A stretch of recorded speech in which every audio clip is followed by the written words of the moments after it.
A two-party system without any overlap is probably unworkable in any democracy, given what it does to our minds. It leads us to see our fellow citizens not as political opponents to politely disagree with, but as enemies to delegitimize and destroy.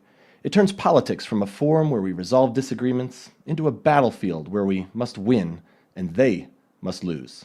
Lee Drutman, 2020. Welcome to the revolution.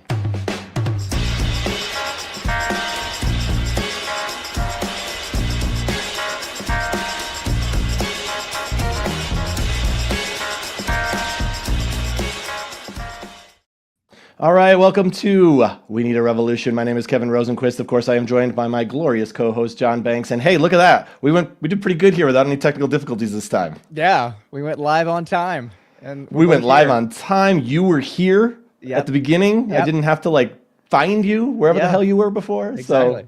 So all right. Yeah. How are you, John? Good to see you. I'm doing fantastic. How are you doing, Kevin? I'm a little under the weather today, so I've got my cough button ready to go here, so I will do my best. If I cough violently into the microphone, though, I do apologize. That is not my intention. Well, just so you do look and sound terrible, so. Okay, thank you. So. You know what? I appreciate the honesty, I guess. Yeah. I'd rather have that than, I don't want you to have blowing smoke. You do look a little sweaty. You look a little clammy, so. So you always say that about me, though. You've been telling me that for 15 years. No, I say you're pasty today. Oh, pasty. That's true. This is a little different. That's true. So, very, very good. Very good. So. Well, I'm excited about our guest tonight, John Graham. We were chatting with him a little bit in the pregame, and fascinating individual. Yeah. His life started at 16, far more fascinating than mine. His year at 16 was more fascinating than my last 2 decades. So I cannot wait to get him on and start talking. And I think with just everything going on in the world right now, with all the ICE stuff and Greenland and everything that we're doing. Iran now too? Iran, yeah. And I'm sure tomorrow we're probably going to invade Great Britain or Canada. We're going to invade our own tropical islands, or I don't know, take over the state of Florida. Who knows, right? So it's good to have. I think there couldn't be a better time to have him on. I think he's the perfect guest for this moment in time. I agree. Well, thank you for joining us tonight. Please, if you can, share our show with others. Subscribe if you haven't. We're trying to grow this thing. We've got a lot of great guests lined up coming up in the next few weeks already. So it's been fun. We've been getting some good feedback despite our technical issues last week. So, it's been a great ride so far, and we very much appreciate you all being here. We've got a lot to get through here. So I'm thinking we just bring him on. What do you say? Yeah, let's get Mr. Graham on the show.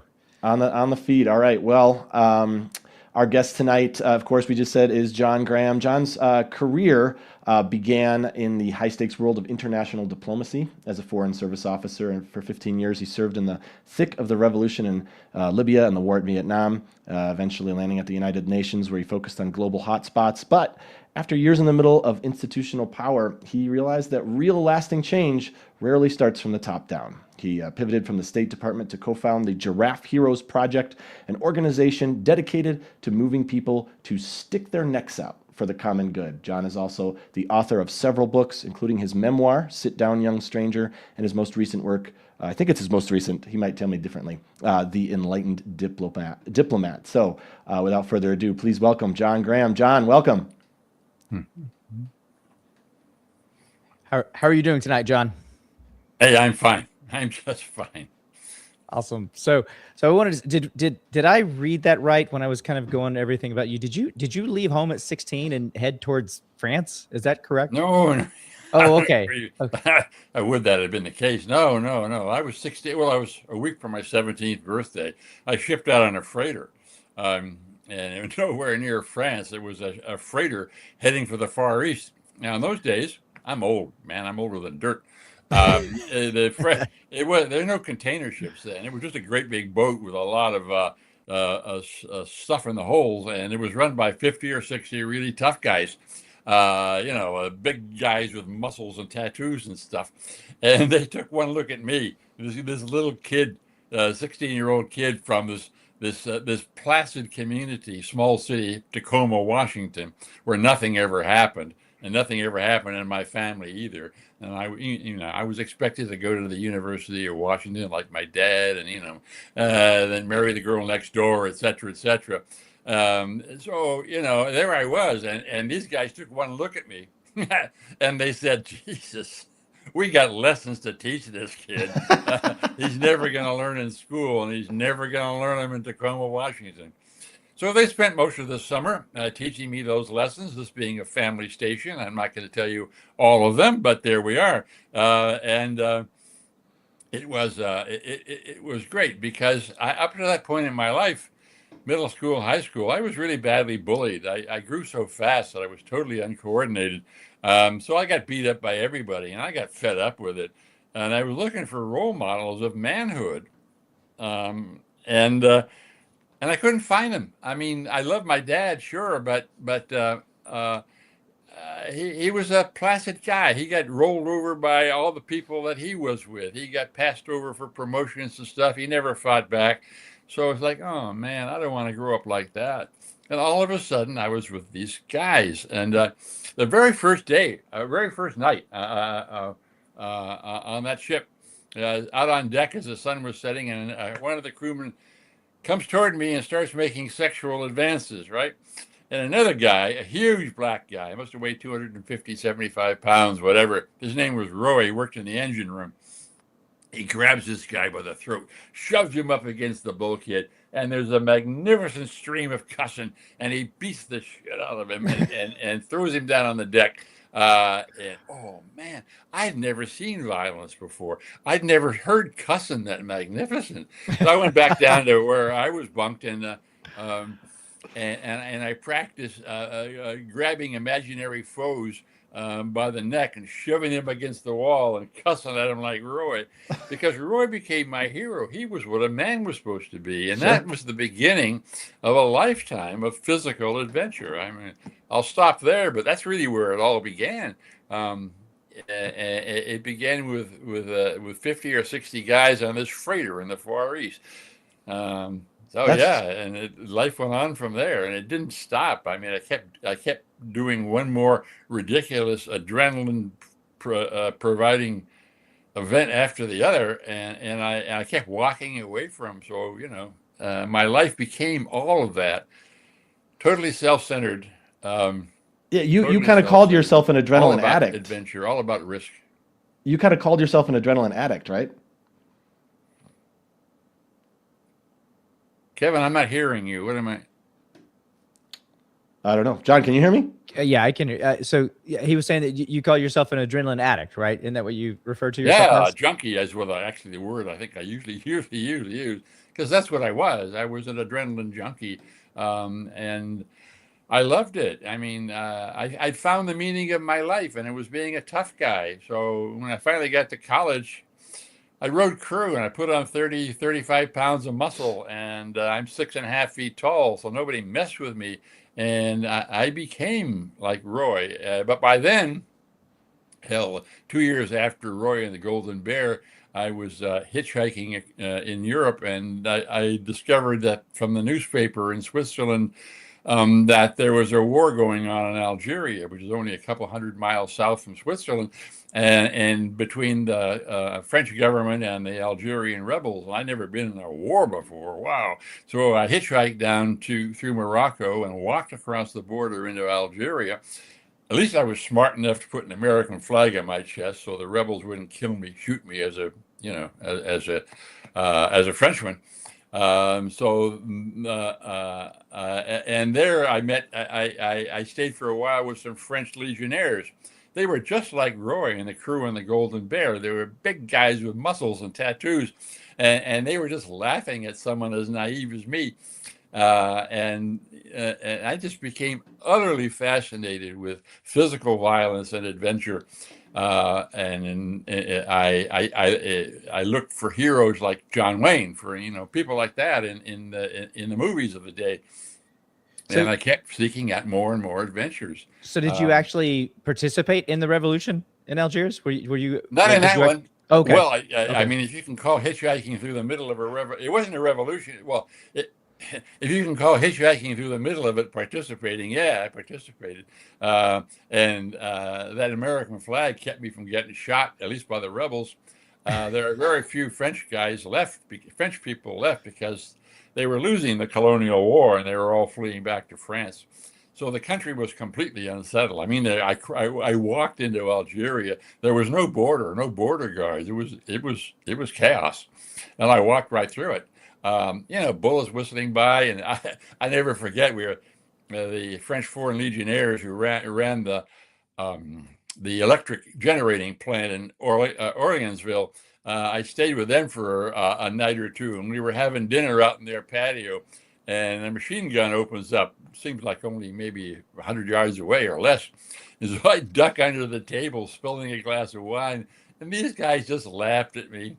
And I said, "Oh man, look, we run the electrical plant. If they kill us, the power goes out. So F them." Hey, that's the way to live your life. Wow. Well, and I imagine at 6'5", it's really hard to duck. Yeah, I would say so. Anyway, it just got better and better. I mean, there was a real revolution shortly after that. I joined the Foreign Service. I was in the middle of, this time as an American diplomat, I was in the middle of the revolution in Libya when Gaddafi came to power. Other people at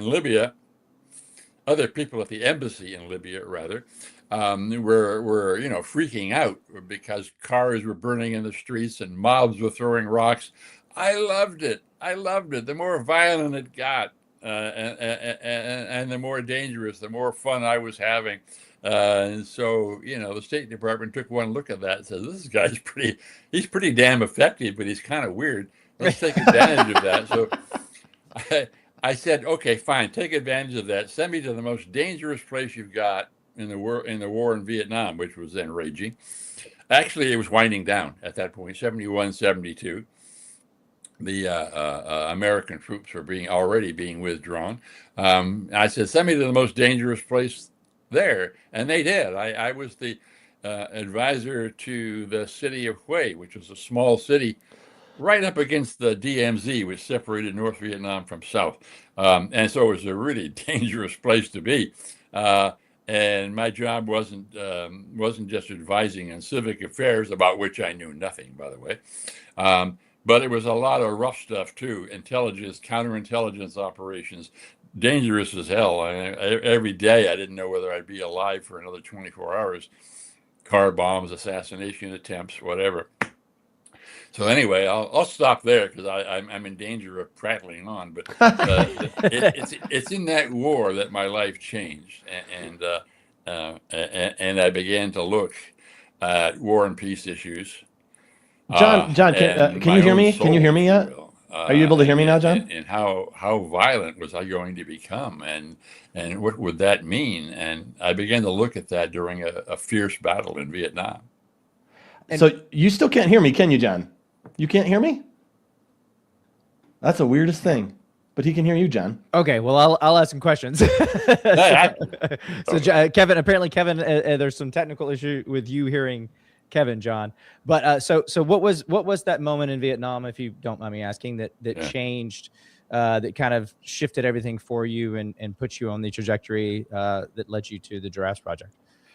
Well, I was in Hue, and it was when the North Vietnamese launched what history calls the Easter Offensive in 1972, and it was they stormed across the DMZ, overran the northernmost province of Quang Tri, and within weeks had all but surrounded Hue, where I was. Mind you, as I said, there were no American troops there to protect me. And I was, by the way, a civilian. I'd make that clear. I never wore the uniform. I was in that part of the war, which was really nasty. And there I was with 3 or 4 other civilians, and the North Vietnamese were at the gates. And not only that, but half the population of the city had already fled in panic. And I was responsible for all the refugees and law and order in the city because the South Vietnamese officials had fled. I had no respect for the South Vietnamese that I worked with, I will tell you. They'd all fled. And so basically it was just a couple of us Americans that pulled that city together creating a martial law government so that the few South Vietnamese troops that were still fighting to defend the city would have enough ammunition and equipment to at least put up a fight. And so we stayed behind, and it was like a scene from Kafka. I mean, it was, I never forget one evening when the artillery was crashing and booming and glass was shattering, and more to the point, the city was falling apart because deserters from the South Vietnamese army had all gotten wild drunk, and they'd burned the marketplace, and they were raping and looting. And it was very clear that the city was going to be lost unless someone stopped the looting and created some kind of law and order so that those people, few people that were still fighting to defend it, could fight without having to fight their own people. So I never forget it. In the middle of this awful Kafkaesque scene, crashing, burning, whatever, I turned to the deputy mayor, who at least was brave enough not to have fled, and I demanded that he set up a firing squad and start shooting the deserters. I didn't know if that would do him any good, but I didn't know what else to do. And I also knew that these deserters were all 17-year-old kids who'd been dragooned off the rice paddies just maybe the month before, and I was ordering their deaths. And so the execution poles were set up on the riverbank that scary night. And at the middle of all that, I just broke. I just broke. I said, wait a minute. I live 7,000 miles away.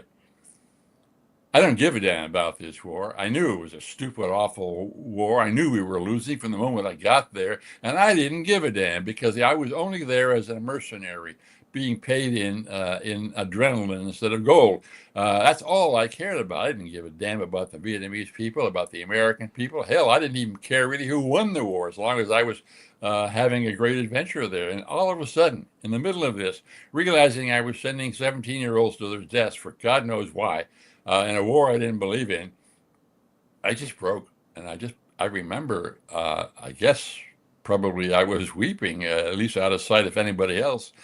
And I realized how shallow my life had become, how utterly shallow. And I was not a kid then. I was 28, 29 years old. And I'd allowed my life to become that shallow, so nothing mattered but the next adrenaline rush. And I had managed by then, in 29 years, I had feelings, all right. I had a heart, but way back when, maybe way back in that first trip on the freighter, I had nailed a big piece of plywood across my heart. I couldn't feel my emotions anymore. All I could feel was, the John Wayne in me. And now all of a sudden it had come to this, and I wasn't fooling around. I had authority.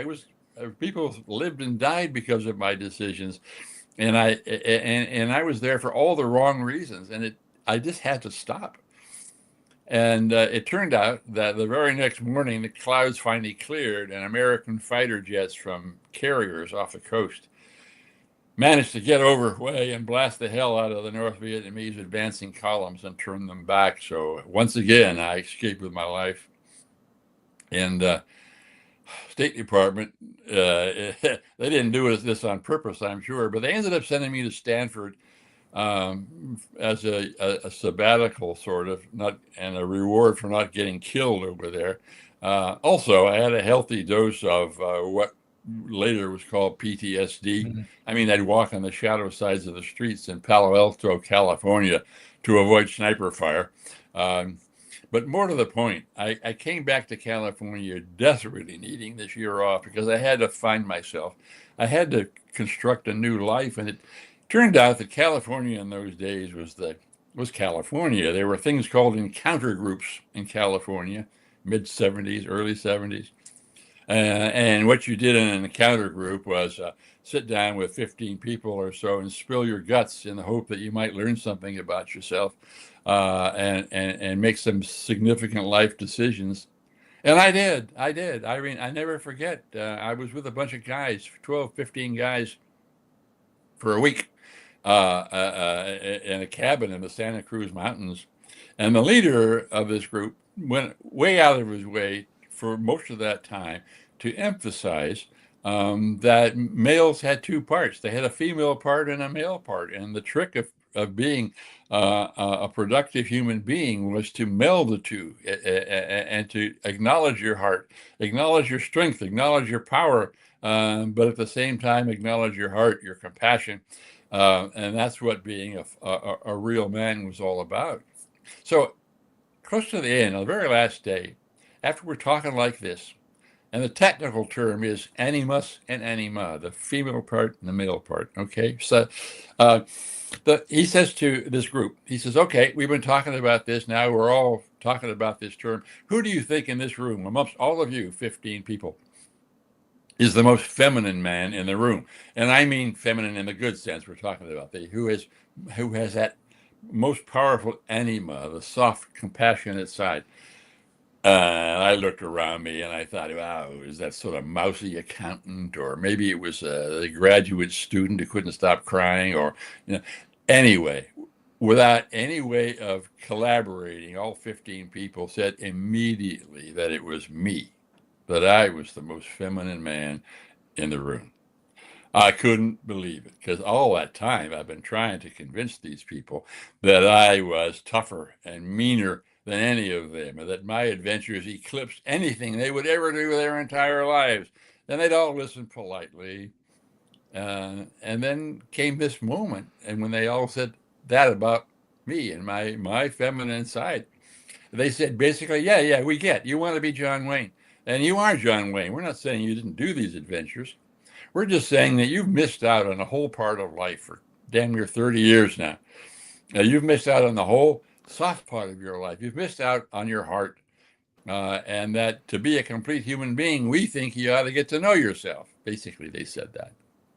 I thought they were crazy. I ran out of the room. I ran down a trail and sat down on a rock and just started crying, because I realized that they were right. And I felt that piece of plywood over my heart start to lift.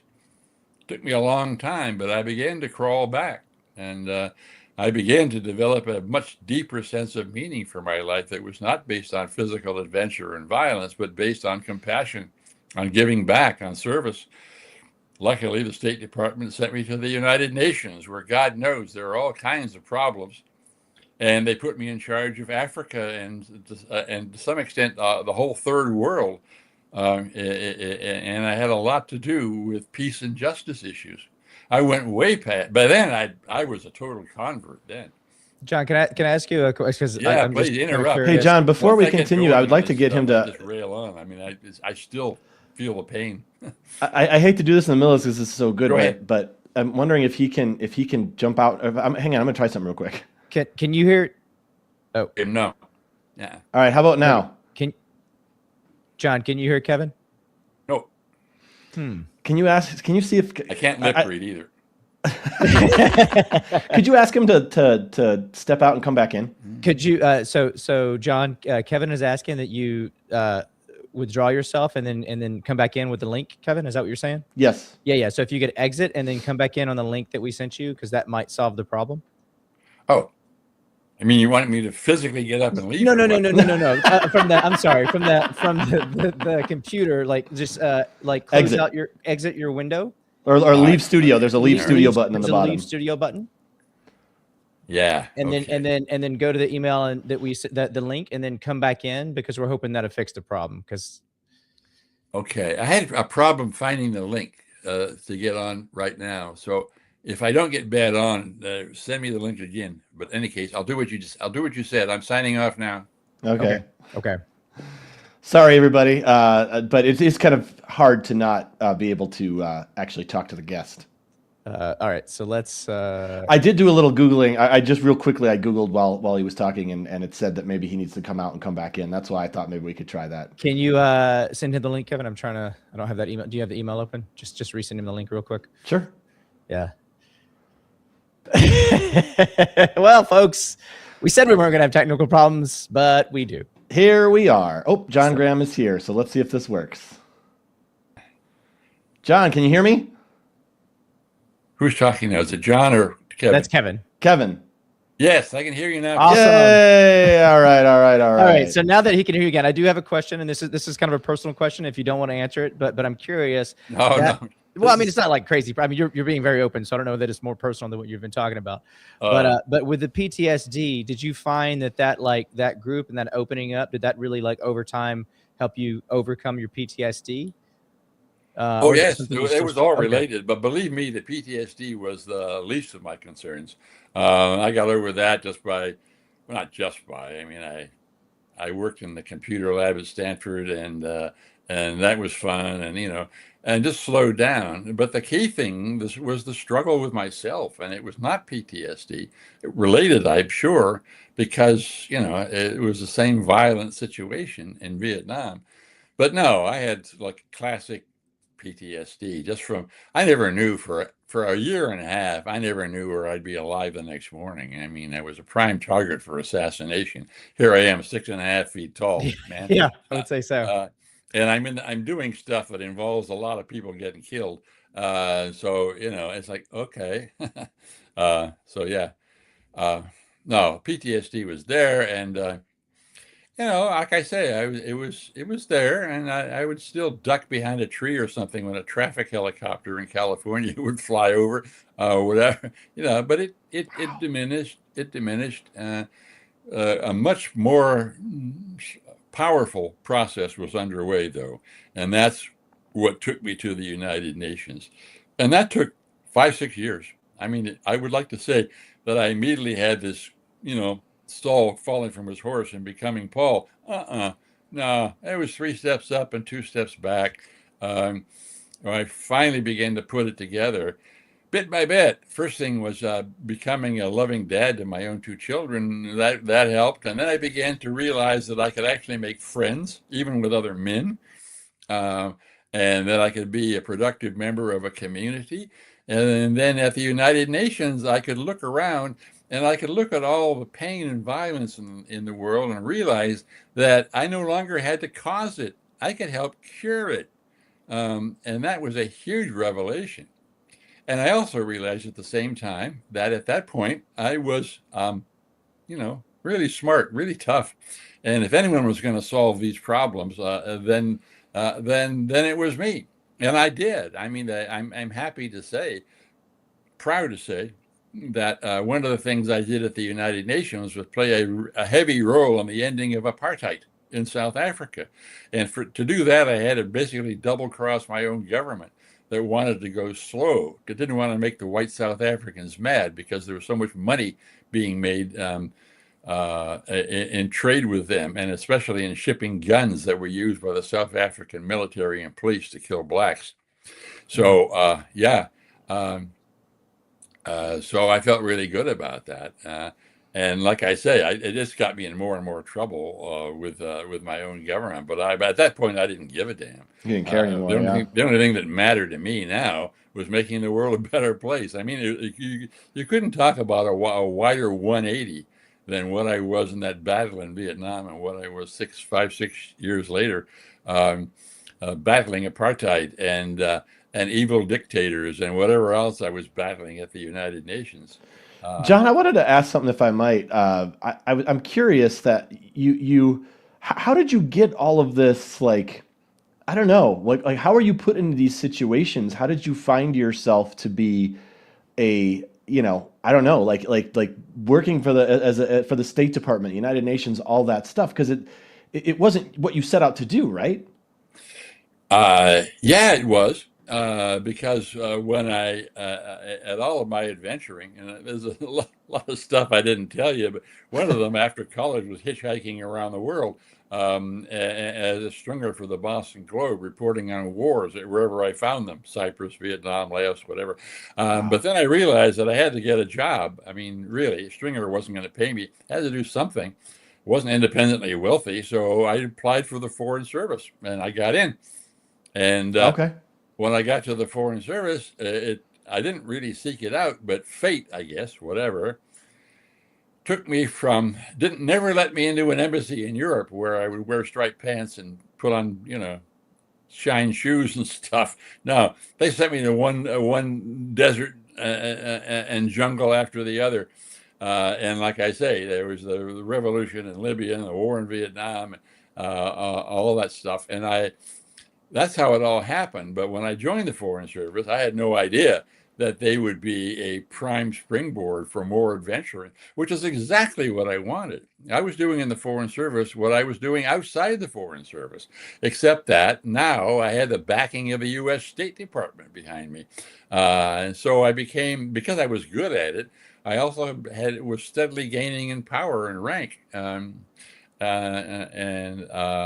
so it was like the perfect situation. So yeah. That's interesting. So okay, so now you're at the United Nations, and apartheid. You said you were a big part of that.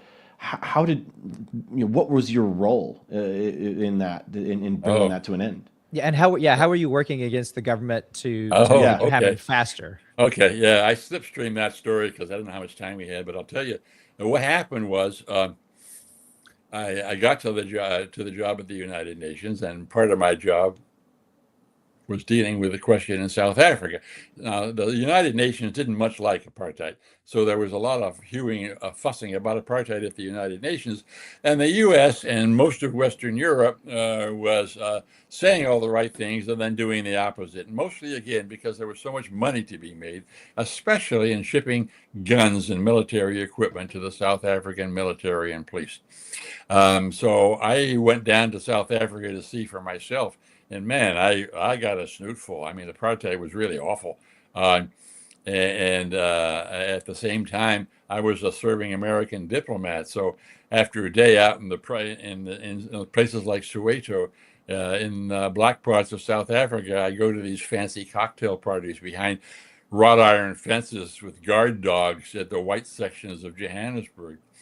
And the white South Africans were getting away with it. And we were largely responsible. We in Western European nations were largely responsible because all we were doing about apartheid was lip service. I mean, even Jimmy Carter, whom I liked, wasn't doing more than lip service because of enormous pressures in the U.S. Congress, and especially in the racist element in the Senate, who would block anything that would cause pain to their wonderful allies, the white South Africans. Makes me think of what Trump just did, right? Okay, but there we go. So I looked at that and I said, okay, I know how to end this. The South African military and police are using our guns to shoot blacks and terrorize the black community. We can stop that. The UN was supposed to have had an arms embargo on South Africa, but it leaked like a sieve because of all that money being made shipping guns. So if I can block the shipment of guns and enforce a new arms embargo, that will make a huge difference. And I did that. It took me a year to gain the trust of the African delegates, because they had no reason to trust Americans. They hated us. We were on the wrong side of just about every issue you could think of at the United Nations, including apartheid. But it took me a year to gain enough trust for the Africans on the Security Council to talk to me. And I began giving them tips on how to fight my own government, even giving them some documents showing which senators were most involved in supporting the gun trade, for example, all kinds of stuff for which I could have been thrown in jail. Certainly lost my job. I remember building this crescendo of angry messages from Africa when using my data. I remember getting a copy of a telegram sent to my boss, Secretary of State Vance, and the telegram was furious about American hypocrisy and saying one thing about ending apartheid and then doing exactly the other, or not doing anything to end it. And I realized, and here's the point, in the middle of that telegram were, this is before emails, right? In the middle of that telegram was a sentence or two that I myself had drafted 3 weeks before, given to my colleague at the United Nations, who sent them to his boss, an African foreign minister, who then put them in his letter to Secretary Vance. And I just laughed because I recognized that I had helped draft that message. So anyway, I then go to my own boss, my own people, and I say, look, we're getting hammered at the United Nations and every place in the world because of this blatant hypocrisy. We really have to support an arms embargo, and I convinced my people to do that. And once the U.S. agreed to an arms embargo, the Europeans had no choice but to follow suit. And so, at a certain point, after a year of struggling, the U.S. and the Europeans agreed to support a really tough arms embargo, which really did cut off a supply of arms to the white South Africans, and that, in time, helped end apartheid. So that's a Wow. long answer to your question, but that's No, how I did it. that's fascinating stuff. And I'm curious as we kind of like pivot towards the Giraffe Heroes Project.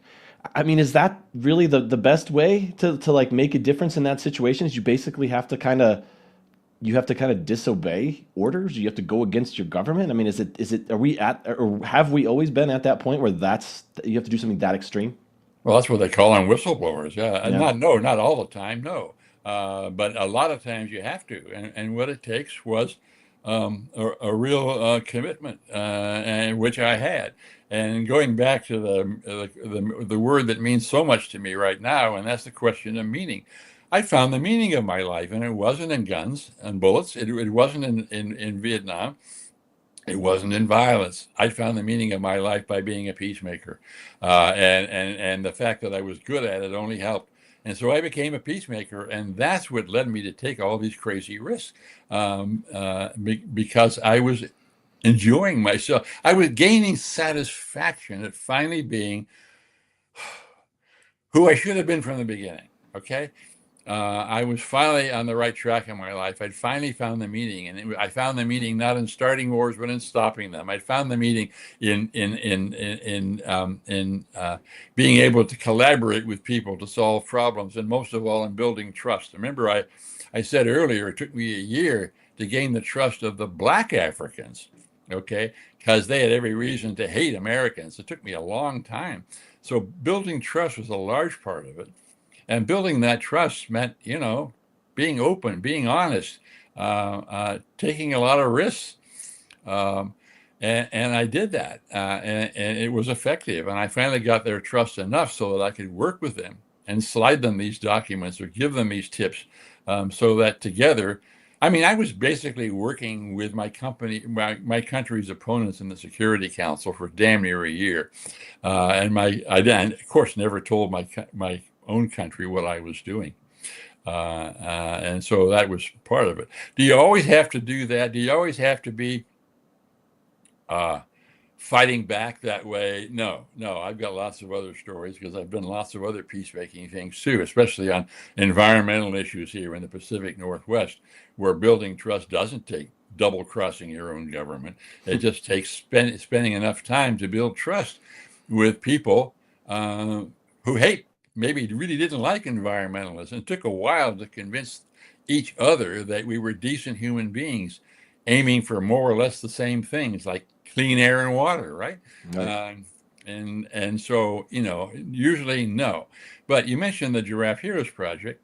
We've now honored over 2,000 people in 45 years for sticking their necks out. And a fair number of them are whistleblowers. That is to say, they did stuff like I was doing with the apartheid issue. They'd see a problem in their company or government agency, and they'd blow the whistle on it. And a lot of them got fired. But they kept on going. Why? Because, and when you talk to them, because it was meaningful to them. What else could they do? Time and time again, I heard that. Well, John, what else was I supposed to do? I saw the stuff going on. I knew it was dishonest. I had to do something. And I said, well, no, you really didn't have to do something. Everybody else in your company had their head buried in the sand, but you didn't. You didn't. And you talk about that, right? That's kind of the idea of the giraffe is there's the ostrich and then there's the giraffe, right? Yeah, the giraffe metaphor, of course, is because they have the long neck, and that's why it's called the Giraffe Project. By the way, I got to say, so that all your viewers know, that I did not start the Giraffe Heroes Project. It was started by by Ann Medlock, a single mother living in New York that I met when I was at the United Nations. Frankly, I thought it was kind of silly. I mean, She was a storyteller. I mean, her idea was to find people already sticking their necks out, making a difference, not just in New York City, but in the world, and to tell their stories. And those days, she was telling their stories on fax machines and vinyl discs, and this is the early 1980s. But she kept at it, and finally, I saw what she was doing, and then I fell madly in love with her, and we've been together now for 44 years, Wait, almost what? 45 years. Yeah, we've been married for 45 years. And we're business partners in the Giraffe Project, and husband and wife, and we have a wonderful life. But that's what the Giraffe Project is all about, people sticking their necks out. And they could be, obviously, could be men and women. They are every color in the rainbow. They're from 60, 70 different countries at least. Some of them are only 11 years old. One of them, I think, was 102. They're everybody. They're just people that see something in front of them that they don't like. They know it's wrong, and they want to fix it. Whether it's a corrupt practice in a company, whether it's crimes, violence against women, whether it's some of the stuff going on now in Minneapolis or wherever. They see all this stuff and they're determined to do something about it. And so she was telling their stories. And in the beginning, nobody was listening, but then it caught on.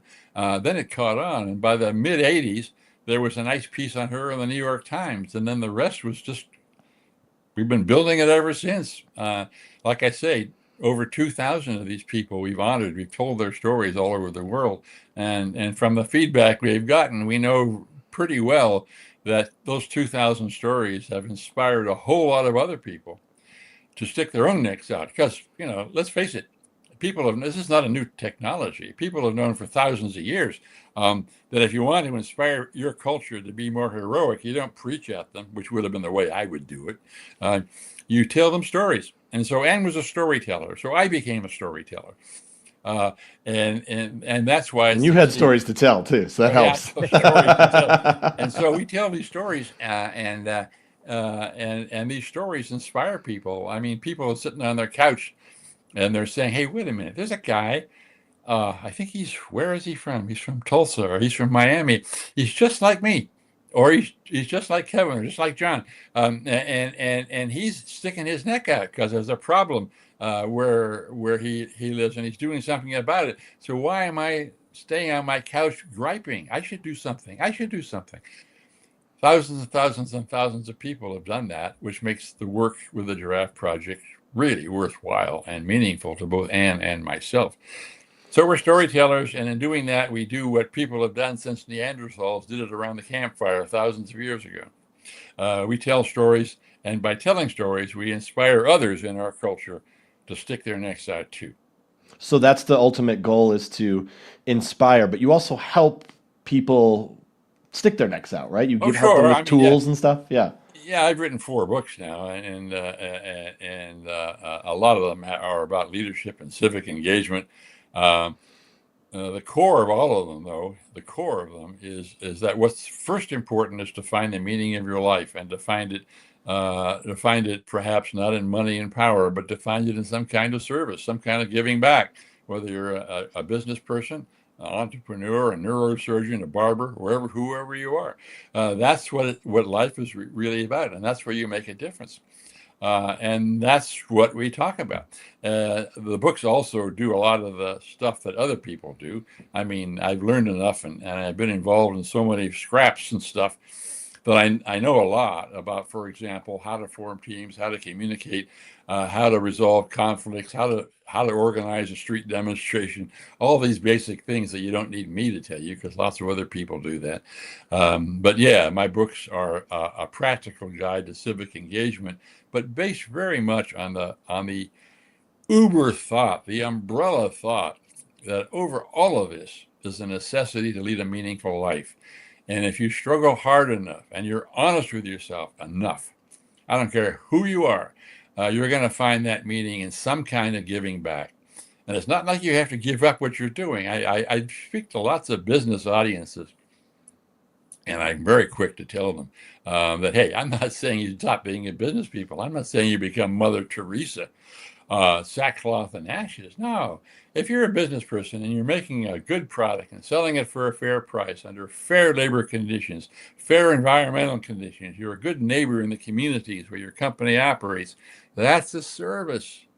And if you're a barber, well, listening to people as you cut their hair, maybe learning to say a few things that might help someone who's obviously deeply troubled as you're trimming his beard. I mean, that's part of being a barber. It's a service, Right. whatever.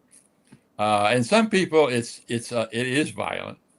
Some of the most impactful stories that I've worked with in the last year have been with women in Africa. Women in Africa, in a lot of countries in Africa, have a really tough time because a lot of these societies are tribal and they're very patriotic. And so if you're a woman and you want to have a say in what's going on in your village, you get shut down real fast. And it isn't just political. Some of your listeners, viewers may know that there's some physical stuff done to young women in Africa that's really brutal. And these women, giraffe heroes that we honor, fight against that as well. And they go to the Capitol and they fight for changing the Constitution and creating laws that protect women and give women a chance to go to law school and become politicians, etc. And they have to be really brave to do this because their lives are on the line. Absolutely. And what I think also your organization, by basically shining a light on these people also in a lot of the authoritarian countries, it kind of helps these people maybe not have horrible things happen to them, or at least puts them in the spotlight, so it makes it harder for authoritarian regimes to do harm to these people. Is that true? Am I saying that right? No, I'm glad you mentioned that because I should have mentioned it as well. That the benefits of telling these stories are, first of all, our main benefit is that we inspire others. At the same time, we also lend a lot of inspiration and hope to the giraffe heroes themselves, because a lot of them, we don't go for people already famous. We go for people that are unsung heroes, and they don't know anyone's watching. So we grab them and tell their stories, and people start volunteering, or they start sending them a donation to their nonprofit or whatever. We help the giraffe heroes themselves in a lot of practical ways. And then we help other people with, for example, giving them practical advice on how to deal specifically with a crooked city council or whatever it might be, the problem might be. But one thing that I think is, people might say if they're listening to this or watching this is, it's risky. Being a whistleblower is risky. Like, going against your government as you did is risky. How do you recommend people balance that risk with the ultimate reward of what they might be able to accomplish? I run this short form video series called Badass Granddad, and I'm always asked that question. And I say, look, I'm the badass granddad you didn't know you had. And I think that taking risk is an essential part of being human, I tell my audiences. And that a life without risk is a life that's ultimately banal, boring, and inconsequential. And I say that because I really think it's true. If you live your whole life playing it safe, your life is ultimately going to be inconsequential. I'm sorry, people get mad at me for saying that, but I think it's true. The thing is not whether or not to take the risk. You need to take the risk to be a complete human being, but you need to take smart risks and not stupid ones. I'm not saying that you'll get a meaningful life by climbing El Capitan without a rope or something. No, I'm saying that that you need to look at all kinds of the risks around you, and then do some practical things. For example, know what you're getting into before you take a risk. Assess your own skills and resources, so that you're not getting in over your head for sure. Get the resources that you need. If you need help, form a team. Organize a demonstration to get public support. And then to answer John's question, look at the odds. Get good at assessing the odds. What's the benefit? How big is the benefit? And what are the chances in your estimation of that benefit happening for you?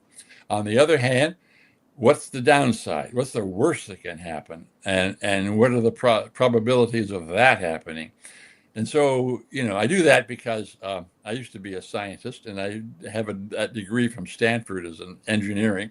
So, yeah, I do look at this in a sort of almost an engineering way of looking at risk, doing a risk-benefit analysis. But I think it's important. Take risks, but be sure they're smart risks and not stupid ones. And the Giraffe Project and my books and podcasts and stuff help people separate good risks from stupid ones. John, what is the 2 a.m. test for our audience? What is that? The 2 a.m. test. Oh, is that I'm sorry. Yeah, I thought there was something about the 2 a.m. test too that I saw. Something about like if there's something that's bothering you, you have to write it down, or if it's not, if you something they're passionate about. Well, I didn't call. I don't know if whatever. Yeah, sure. I have a hard time doing that, but yeah, I do keep a pad and a pencil to scribble something. But with more to the point, whether it's 2 a.m. or not, you got to keep yourself open to making these moves, and often that means writing something down or taking an initial step. Maybe that's what I meant. Okay. Yeah. Well, the Giraffe Heroes Project. What is your ultimate goal with it moving forward? Hasn't changed in 44 years. Yeah. Ultimate goal is to get more people to stick their necks out. And right now, Ann and I are very much involved in the political environment in the United States. I don't know how political this program gets or whatever, but there's a lot of people suffering out there. And it isn't just stuff that goes on like in Minneapolis where that poor woman gets shot in the face. Lots of other stuff. And the people that are going to lose their food stamps or healthcare. Healthcare, yeah. That's not. I mean, we don't need to go into that. Your audience knows what we're talking about. Yeah. But you need to look at what you can do. And I'm looking around at my own little community out here in Whidbey Island, Washington State. Hell, we had a demonstration here where just about everybody and their brother and sister turned out for demonstrations, and it makes a difference. So you demonstrate, and you start where you can start. What's going on now with the kind of Trumpista populism we're getting now? It goes right down to, and it existed before Trump.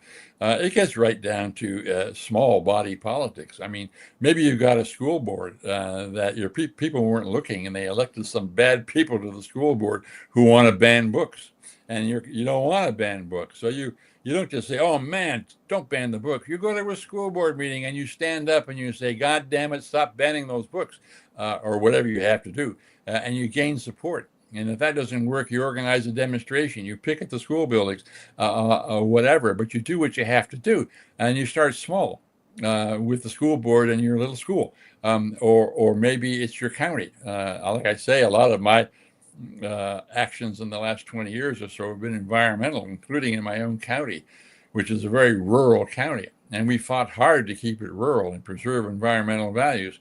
And a lot of our opponents were good people, but they were farmers and foresters who saw us as a threat, shutting them down because we were calling for restrictions, for example, on where you could pasture your cows, where you could build your fences, etc. Or the developers saw us as a threat because we weren't going to allow 3- and 4-story buildings in the middle of a beautiful, pristine landscape, whatever. So it took a lot of trust building, which is the point I want to get back to. That in a lot of this battling in the Giraffe Project, what has to happen is building some kind of trust. And that's what we do. That's what I've done with environmental battles, for example. For example, a developer here in Island County, which is a beautiful rural county. People come from all over the world to vacation here, right? And the developers would love to, like build a bridge and create all kind of schlocky stuff. And we just went to them and I says, hey, you guys are smart. You know perfectly well that the golden egg in this goose called Island County is the environment. The fact that we're not a suburban mall, the fact there are no big box stores, the fact that you have to take a ferry to get here, The fact that we have beautiful views and we're surrounded by mountains and stuff. That's what attracts people to come here. And tourist dollars and retiree dollars are what keeps Island County alive. And you'd be really stupid to start bringing suburban sprawl over to this place, wouldn't you? And they got that. And the farmers, too, understood that, yeah, they might have to move their fences back a little bit so as to protect the wetland. But at the same time, hey, they like to drink clean water just like the rest of us. So, you know, it takes a while, but you begin to develop trust with people. Often, I tell people, hey, you're dealing with people that won't even go down the same aisle in the supermarket or the grocery store because you don't like what they're doing with their farm or their forest, or they don't like what you're doing with an environmental law. Well, find a way to talk to them about your grandkids, okay? Or get into a discussion with why the Mariners didn't get in the World Series this year. Was it the pitching, really, or was it the managing? Whatever. And you find things like that, simple things. I mean, I've watched people create openings at a contentious court hearing just by bringing a cup of coffee over to their opponent, saying, "Hey, we all got up early here. Here's a cup of coffee." What? Really? Yeah. Smart. I mean, we all are humans. It Yeah. disarms, right? yeah. Well, Yeah. you said it. We're all human. And Yeah. yes, it's smart, but it's also compassionate. You're not faking Kind. it. Yeah. Kind. You're not Yeah. faking it. You know perfectly well that he had to get up at 5 o'clock in the morning to get to the courthouse on time, just like you did. And you saw him nodding, you know, okay. So you understand, and he understands you at that point. So before you start blasting each other over whether or not a state law is valid or not, at least have a cup of coffee together, see what happens, and maybe talk about your grandkids or whatever. Or the Mariners. Or the Mariners. Or just good drinking water. You know, that's They're good just drinking water. Yeah. It is good to have. No, and let's not make this too easy, guys. I've seen this work time and time again, but it doesn't always work. So a good part of making a difference is knowing very well how to fight in court when you have to. Yeah. And how to use media, not by creating false narratives or using AI to create false social media messages and pictures, but knowing how to be good at using media and software, and continually making the point of telling the truth, and calling out people who don't tell the truth.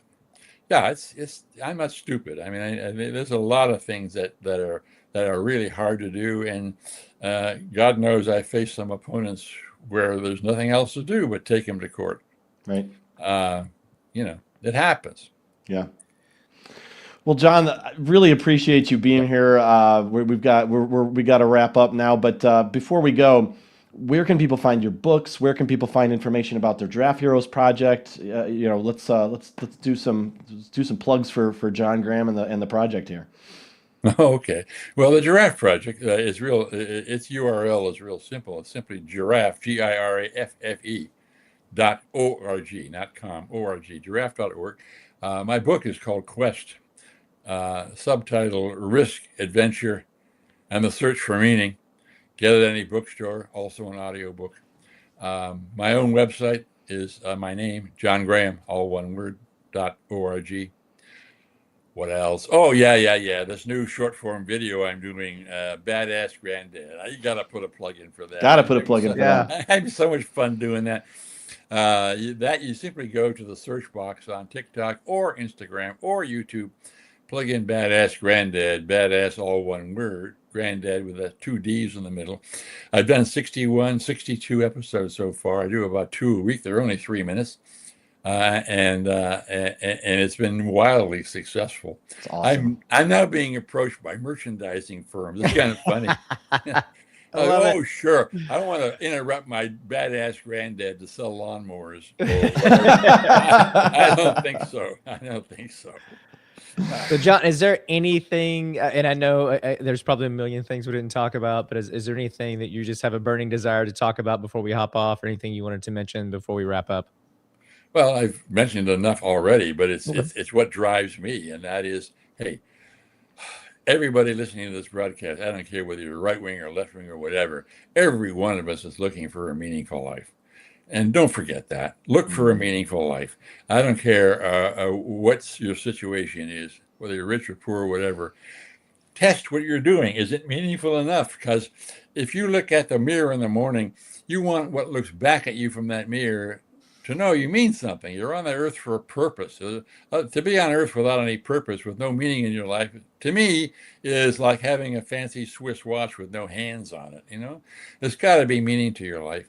And you test enough things. You test enough things.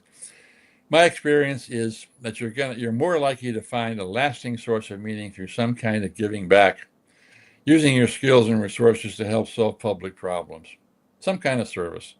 That's what I've learned over 45 years now since that battle in Vietnam. 50 years, 50, yeah, 50 some years since that battle in Wow. Vietnam. Well, I can't think of a better way to end it. Thank you so much, John. Really appreciate that. Thank you all for listening. Next week, we've got Dustin Wall from Fix Our House. Dustin is at the forefront of the movement for proportional representation in the United States, doing good stuff there. So that's going to be great as well. John Banks, always great to see you, my friend. John Graham, thank you so much for being here. We really appreciate everything, and best of luck with the project. Thank you. My pleasure to be here. You guys are doing a great job too. Thank you. We Thank you. appreciate that. Have a good night, everybody.